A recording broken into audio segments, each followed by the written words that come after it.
Emotional Intelligence by Daniel Goleman. Chapter 10. Managing with Heart.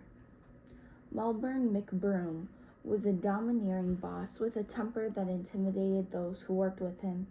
That fact may have passed unremarked had McBroom worked in an office or factory, but McBroom was an airline pilot.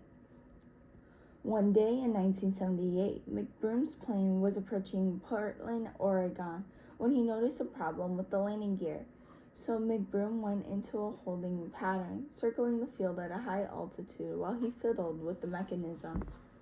As McBroom obsessed about the landing gear, the plane's fuel gauges steadily approached the empty level.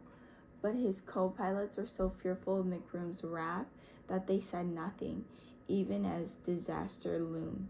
The plane crashed, killing 10 people. Today, the story of that crash is told as a cautionary tale in the safety training of airline pilots. In 80% of airline crashes, pilots make mistakes that could have been prevented, particularly if the crew worked together more harmoniously. Teamwork, open lines of communication, cooperation, listening and speaking one's mind, rudiments of social intelligence are now emphasized in training pilots, along with technical prowess. The cockpit is a microcosm of any working organization, but lacking the dramatic reality check of an airplane crash, the destructive effects of miserable morale, intimidated workers, or arrogant bosses, or any of the dozens of other permutations of emotional defiances in the workplace can go largely unnoticed by those outside the immediate scene. But the costs can be read in signs such as decreased productivity, an increase in missed deadlines, mistakes, and mishaps, and an exodus of employees to more congenial settings. There is, inevitably, a cost to the bottom line from low levels of emotional intelligence on the job. When it is rampant, companies can crash and burn. The cost-effectiveness of emotional intelligence is a relatively new idea for a business, one some managers may find hard to accept.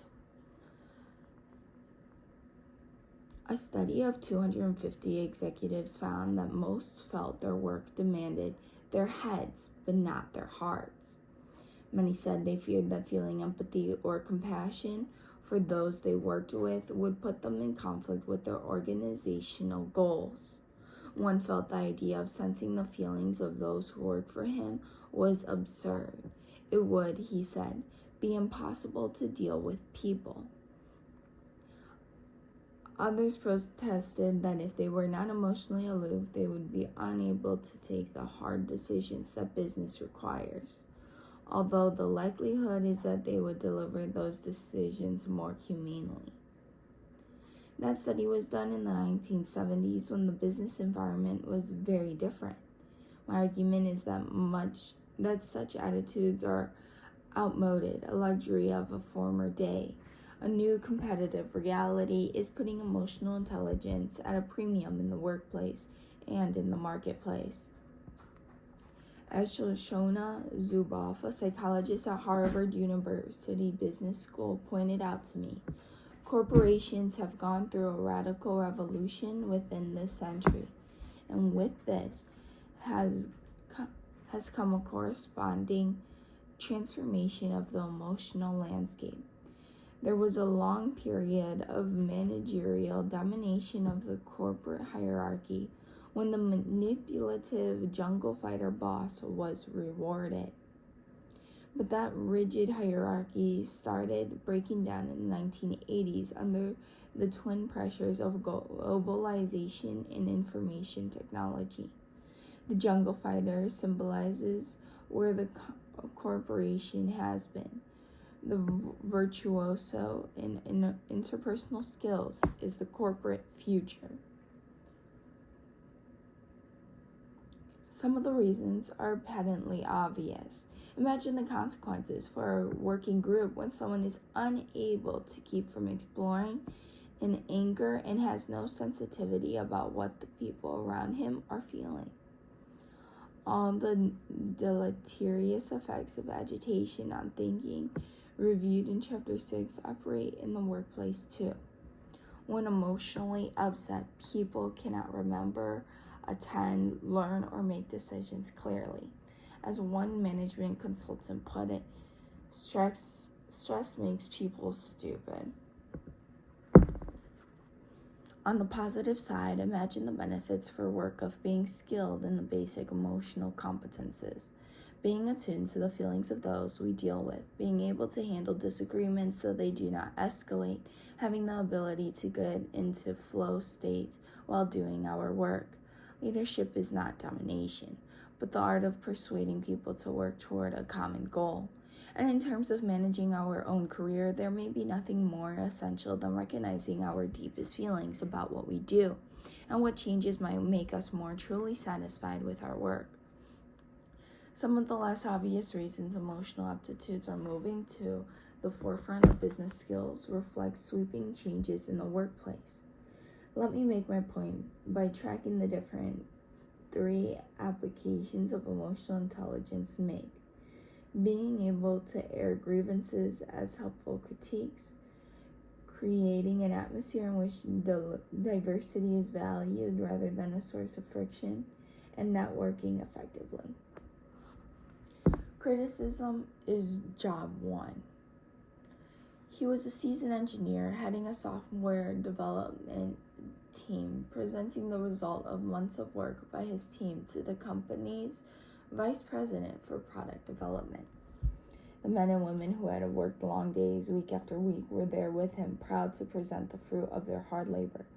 But as the engineer finished his presentation, the vice president turned to him and asked sarcastically, "How long have you been out of graduate school? These specifications are ridiculous. They have no chance of getting past my desk." The engineer, utterly embarrassed and deflated, sat glumly through the rest of the meeting, reduced to silence. The men and women on his team made a few desultory and some hostile remarks in defense of their effort. The vice president was then called away, and the meeting broke up abruptly, leaving a residue of bitterness and anger. For the next 2 weeks, the engineer was obsessed by the vice president's remarks. Dispirited and depressed, he was convinced he would never get another assignment of importance at the company and was thinking of leaving, even though he enjoyed his work there. Finally, the engineer went to see the vice president, reminding him of the meeting, his critical remarks, and their demoralizing effect. Then he made a carefully worded inquiry. "I'm a little confused by what you were trying to accomplish. I assume you were not just trying to embarrass me. Did you have some other goal in mind?" The vice president was astonished. He had no idea that his remark, which he meant as a throwaway line, had been so devastating. In fact, he thought the software plan was promising, but needed more work. He hadn't meant to dismiss it as utterly worthless at all. He simply had not realized, he said, how poorly he had put his reaction. Not that he had hurt anyone's feelings, and belatedly, he apologized. It's a question of feedback, really, of people getting the information essential to keep their efforts on track.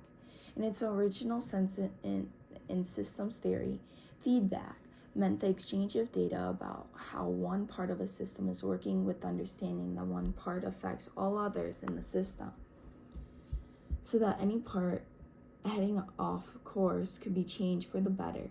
In a company, everyone is part of the system, and so feedback is the lifeblood of the organization, the exchange of information that lets people know if the job they are doing is going well or needs to be fine-tuned, upgraded, or redirected entirely.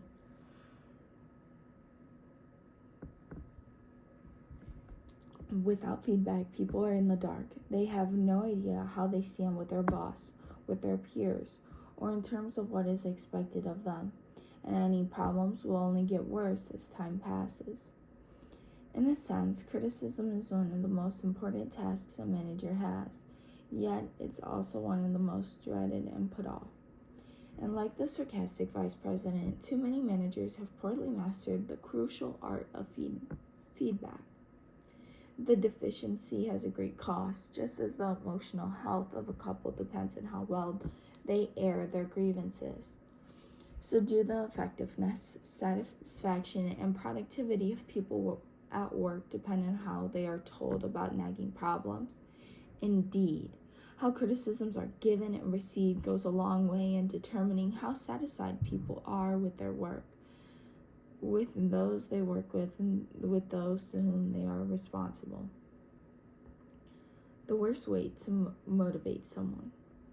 The emotional vicissitudes at work and marriage also operate in the workplace, where they take similar forms. Criticisms are voiced as personal attacks rather than complaints that can be acted upon. There are ad hominem charges with dollops of disgust, sarcasm, and contempt. Both give rise to defensiveness and dodging of responsibility, and finally to stonewalling, or the embittered passive resistance that comes from feeling unfairly treated. Indeed, one of the more common forms of destructive criticism in the workplace, says one business consultant, is a blanket, generalized statement like, "You're screwing up," delivered in a harsh, sarcastic, angry tone, providing neither a chance to respond nor any suggestion of how to do things better. It leaves the person receiving it feeling helpless and angry. From the vantage point of emotional intelligence, such criticism displays an ignorance of the feelings it will trigger in those who receive it, and the devastating effect those feelings will have on their motivation, energy, and confidence in doing their work. This destructive dynamic showed up in a survey of managers who were asked to think back to times they blew up at employees and in the heat of the moment made a personal attack.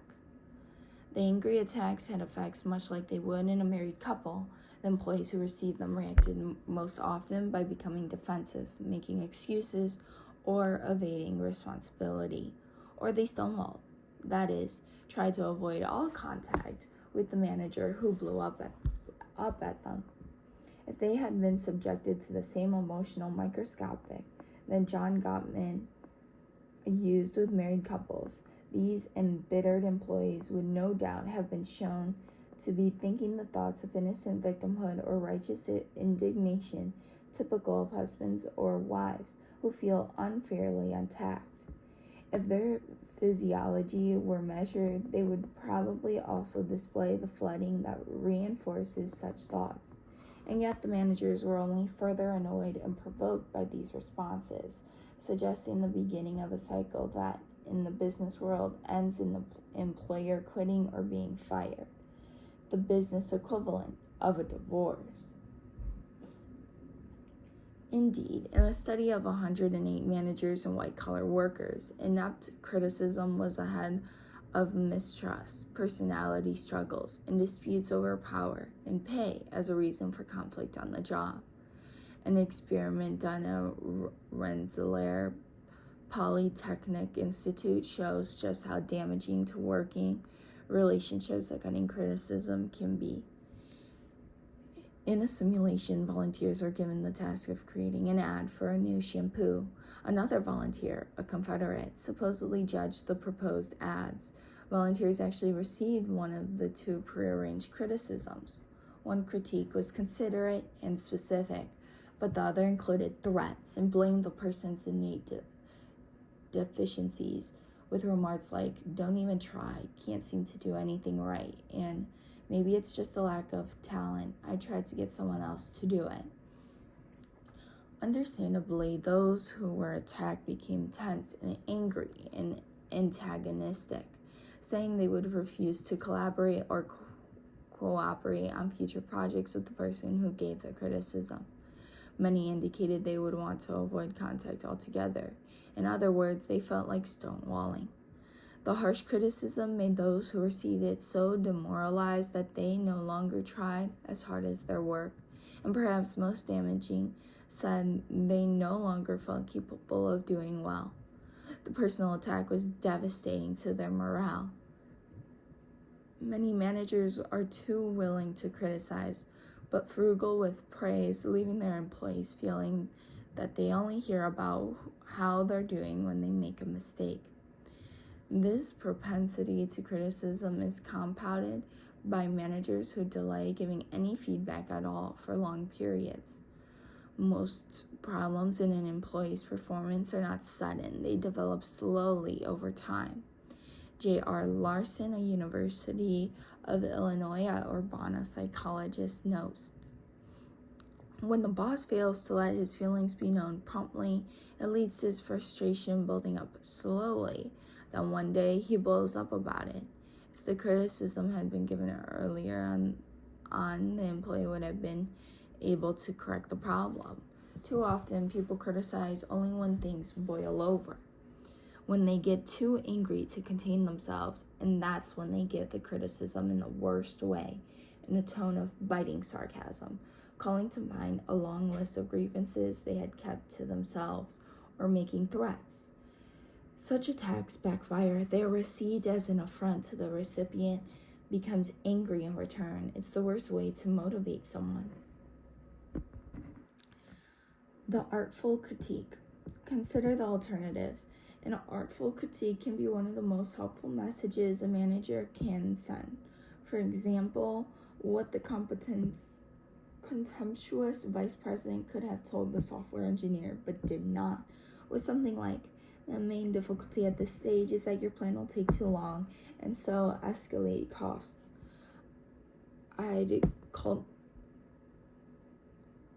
I'd like you to think more about your proposal, especially the design specifications for software development, to see if you can figure out a way to do the same job more quickly. Such a message has the opposite impact of destructive criticism. Instead of creating helplessness, anger, and rebellion, it holds out the hope of doing better and suggests the beginning of a plan for doing so. An artful critique focuses on what a person has done and can do rather than reading a mark of character into a job poorly done. As Larson observes, a character attack, calling someone stupid or incompetent, misses the point. You immediately put him on the defensive so that he's no longer receptive to what you have to tell him about how to do things better. That advice, of course, is precisely the same as for married couples airing their grievances. And in terms of motivation, when people believe that their failures are due to some unchangeable deficit in themselves, they lose hope and stop trying. The basic belief that leads to optimism, remember, is that setbacks or failures are due to circumstances that we can do something about to change them for the better. Harry Levinson, a psychoanalyst turned corporate consultant, gives the following advice on the part of the critique, which is intricately entwined with the art of praise. Be specific. Pick a significant incident, an event that illustrates a key problem that needs changing, or a pattern of deficiency, such as the inability to do certain parts of a job well. It demoralizes people just to hear that they are doing something wrong without knowing what the specifics are, so they can change. Focus on the specifics, saying what the person did well, what was done poorly, and how it could be changed. Don't beat around the bush or be oblique or evasive. It will muddy the real message. This, of course, is akin to the advice to couples about the XYZ statement of a grievance. Say exactly what the problem is or what's wrong with it, or how it makes you feel, and what can be changed.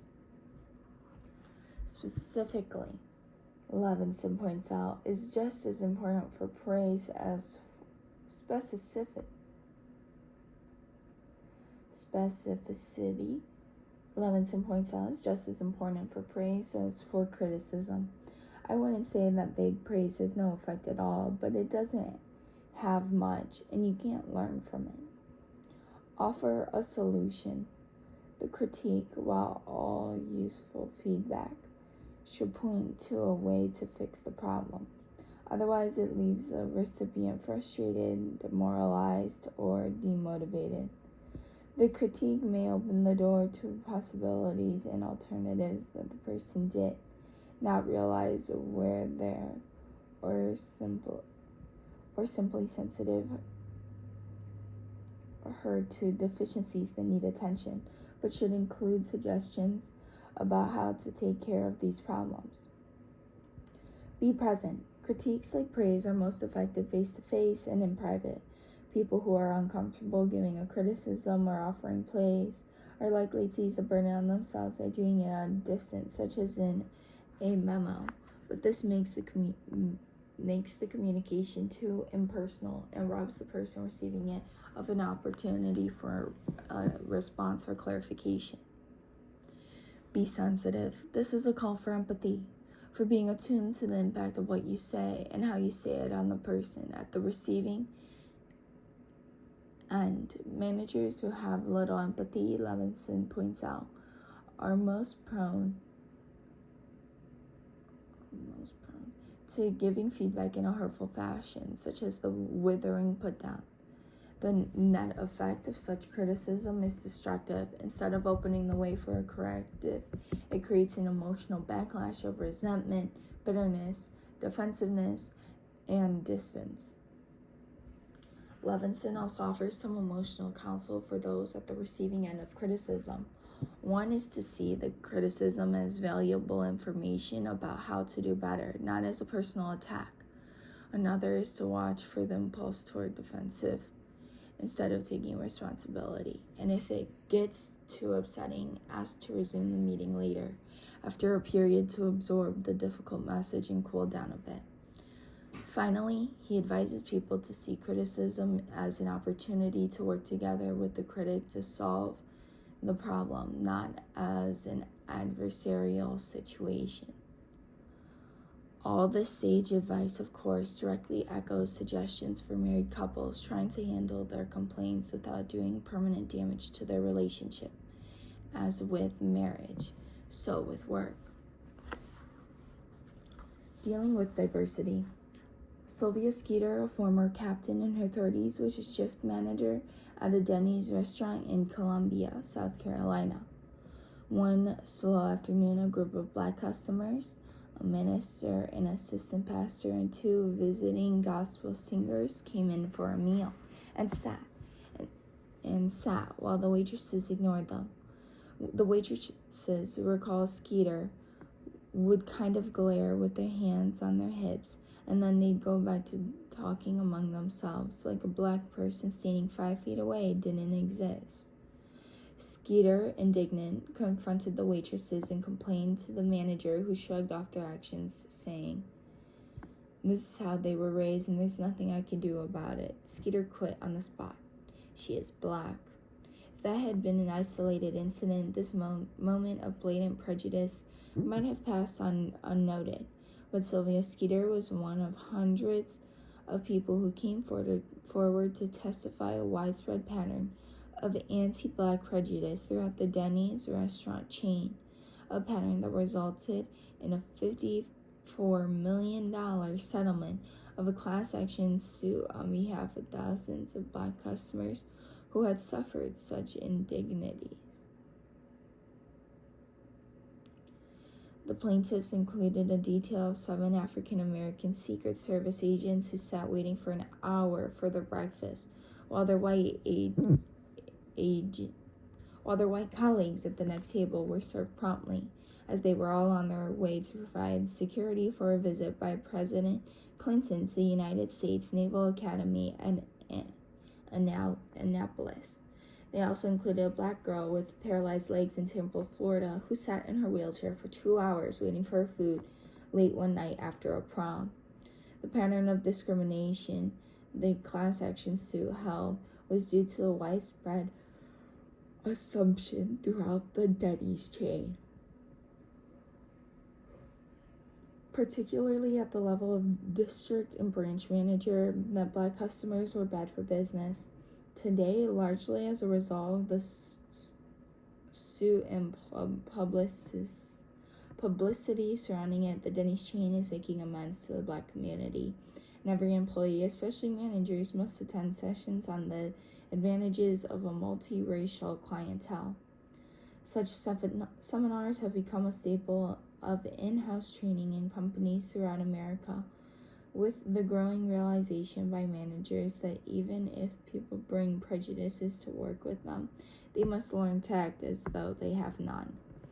The reasons over and above human decency are pragmatic. One is the shifting face of the workforce, as white males who used to be the dominant group are becoming a minority. A survey of several hundred American companies found that more than 3/4 of new employees were non-white, a demographic shift that is also reflected to a large extent in the changing pool of customers. Another reason is the increasing need for international companies to have employees who not only put any bias aside to appreciate people from diverse cultures and markets, but also turn that appreciation into a competitive advantage. A third motivation is the potential fruit of diversity in terms of heightened collective creativity and entrepreneurial energy. All this means the culture of an organization must change to foster tolerance, even if individual biases remain. But how can a company do this? The sad fact is that the panoply of one day, one video, or single weekend diversity training courses do not really seem to budge the biases of those employees who come to them with deep prejudice against one or another group. Whether it be whites bias against blacks, blacks against Asians, or Asians resenting Hispanics. Indeed, the net effect of inept diversity courses, those that raise fail expectations by promising too much or simply create an atmosphere of confrontation instead of understanding, can be to heighten the tensions that divide groups in the workplace, calling even greater attention to these differences. To understand what can be done, it helps to first understand the nature of prejudice itself. The roots of prejudice. Dr. Vomik Volkan is a psychiatrist at the University of Virginia now, but he remembers what it was like growing up in a Turkish family on the island of Cyprus, then bitterly contested between Turks and Greeks. As a boy, Volkan heard rumors that the local Greek priest's cincture had a knot for each Turkish child he had strangled, and remembers the tone of dismay in which he was told how Greek neighbors ate pigs, whose meat was considered too filthy to eat in his own Turkish culture. Now, as a student of ethnic conflict, Volkan points to such childhood memories to show how hatreds between groups are kept alive over the years, as each new generation is steeped in hostile biases like these. The psychological price of loyalty to one's own group can be antipathy toward another, especially when there is a long history of enmity between the groups. Prejudices are a kind of emotional learning that occurs early in life, making these reactions especially hard to eradicate entirely, even in people who as adults feel it is wrong to hold them.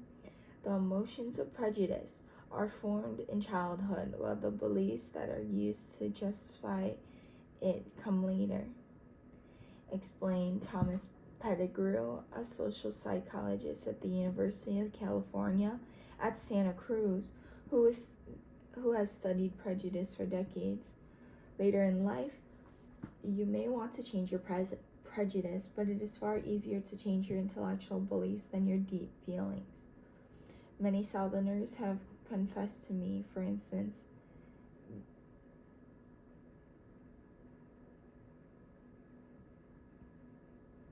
that even in their minds they no longer feel prejudice against blacks. They feel squeamish when they shake hands with a black. The feelings are left over from what they learned in their families as children. The power of the stereotypes that buttress the prejudice comes in part from a more neutral dynamic in the mind that makes stereotypes of all kinds self-confirming. People remember more readily instances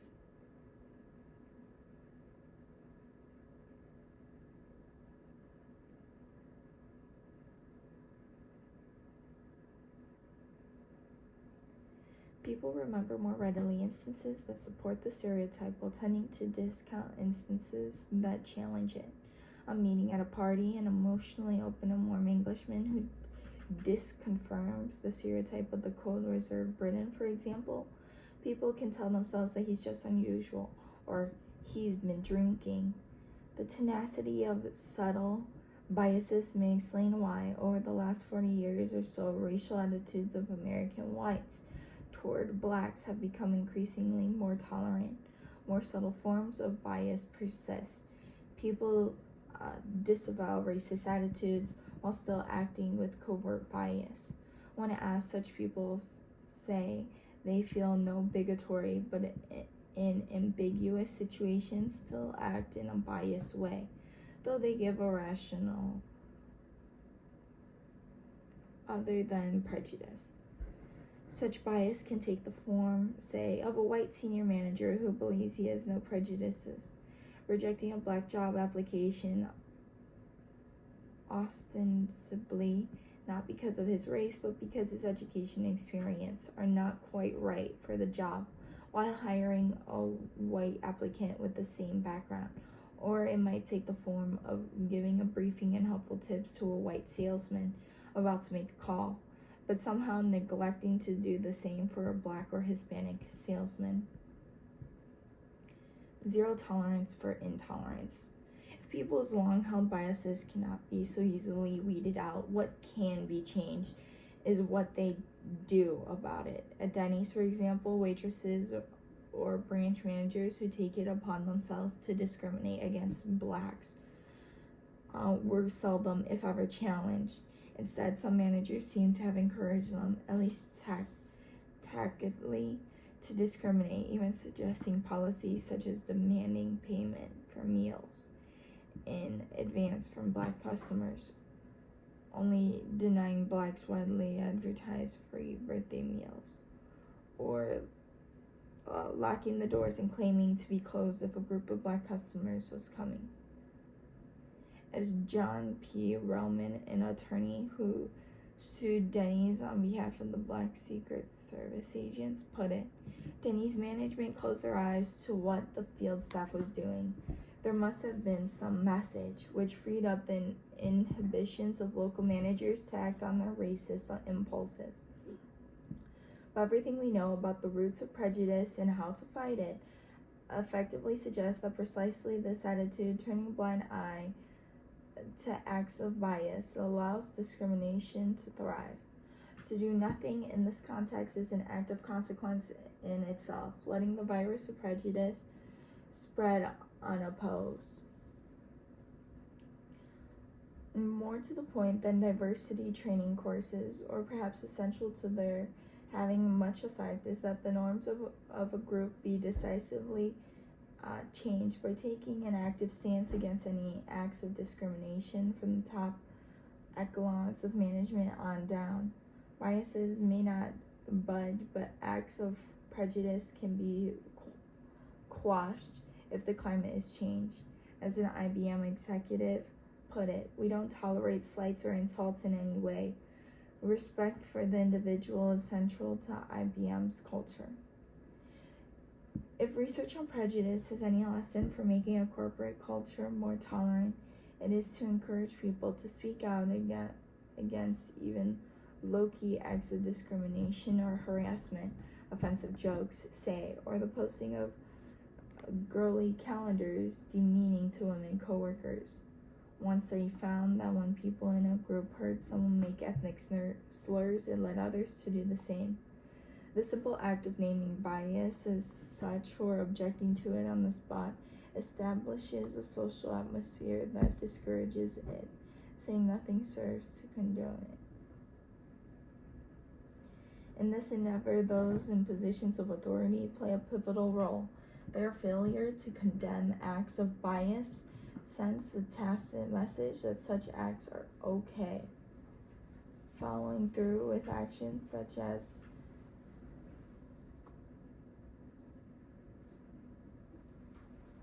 a reprimand sends a powerful message that bias is not trivial but has real and negative consequences.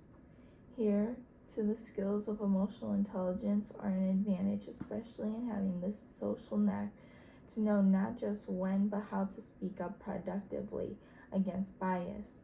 Such feedback should be coached with all the finesse of an effective criticism so it can be heard without defensiveness.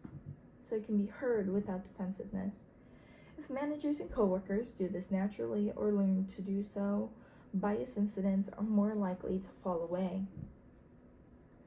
The more effective diversity training courses set a new organization-wide explicit ground rule that makes bias in any form out of bounds, and so encourages people who have been silent witnesses and bystanders to voice their discomforts and objections. Another active ingredient in diversity courses is perspective taking, a stance that encourages empathy and tolerance.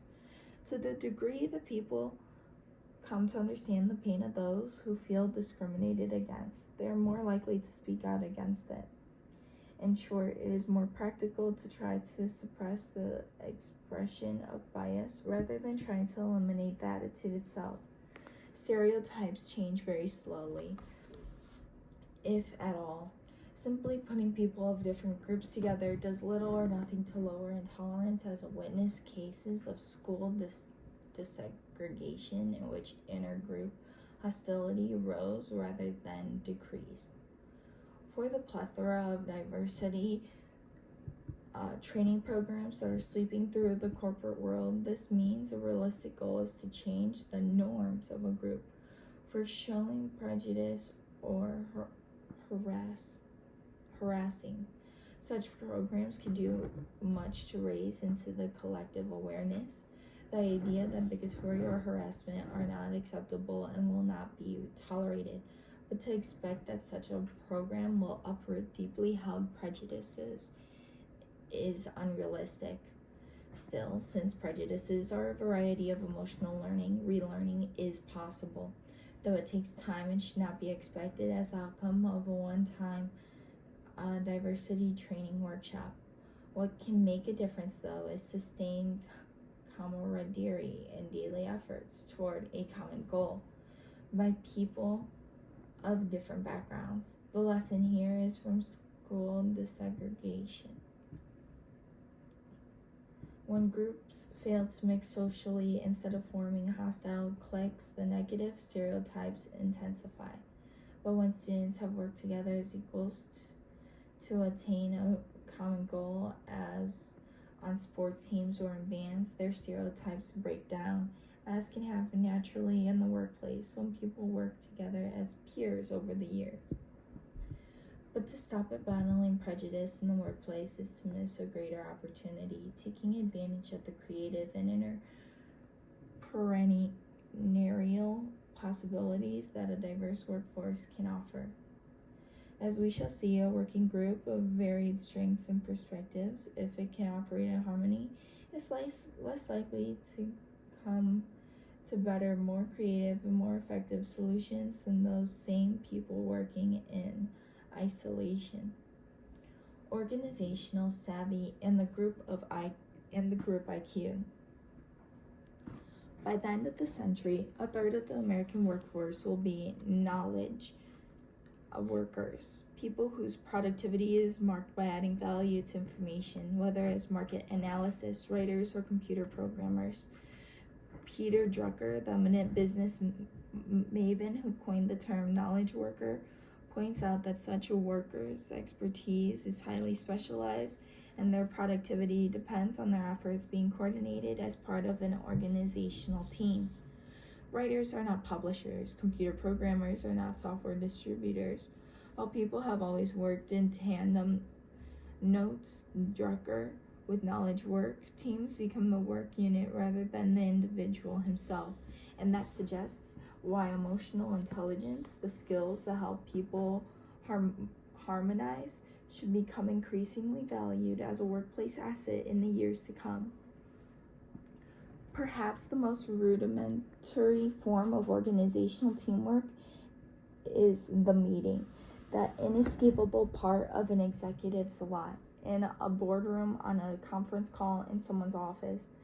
Meetings, bodies in the same room, are but the most obvious and a somewhat antiquated example of the sense in which work is shared. Electronic networks, emails, teleconferences, work teams, informal networks, and the like are emerging as new functional entities in organizations. To the degree that the explicit hierarchy, as mapped on an organizational chart, is the skeleton of an organization, these human touchpoints are its central nervous system. Whenever people come together to collaborate, whether it be in an executive planning meeting or as a team working toward a shared product, there is a very real sense in which they have a group IQ.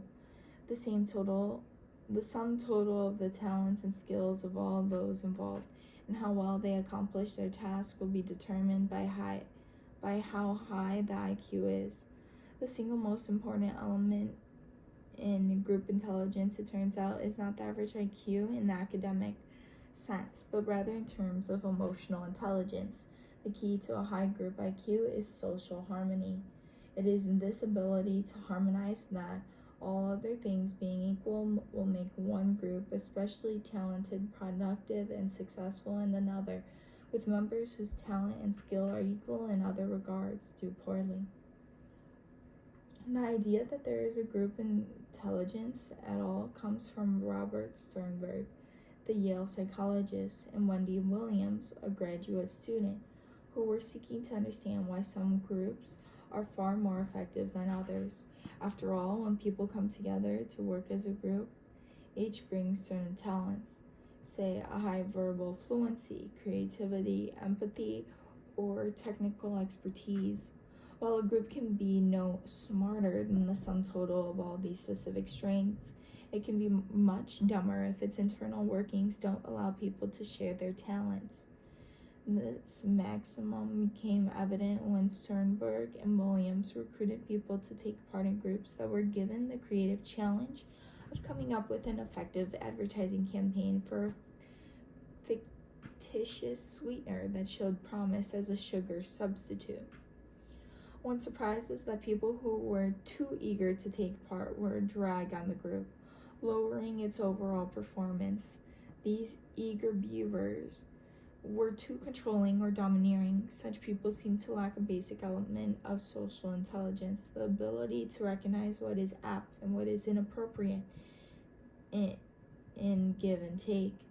And another negative was having dead weight members who did not participate. The single most important factor in maximizing the excellence of a group's product was the degree to which the members were able to create a state of internal harmony, which lets them take advantage of the full talent of their members. The overall performance of harmonious groups was helped by having a member who was particularly talented. Groups with more friction were far less able to capitalize on having members of great ability.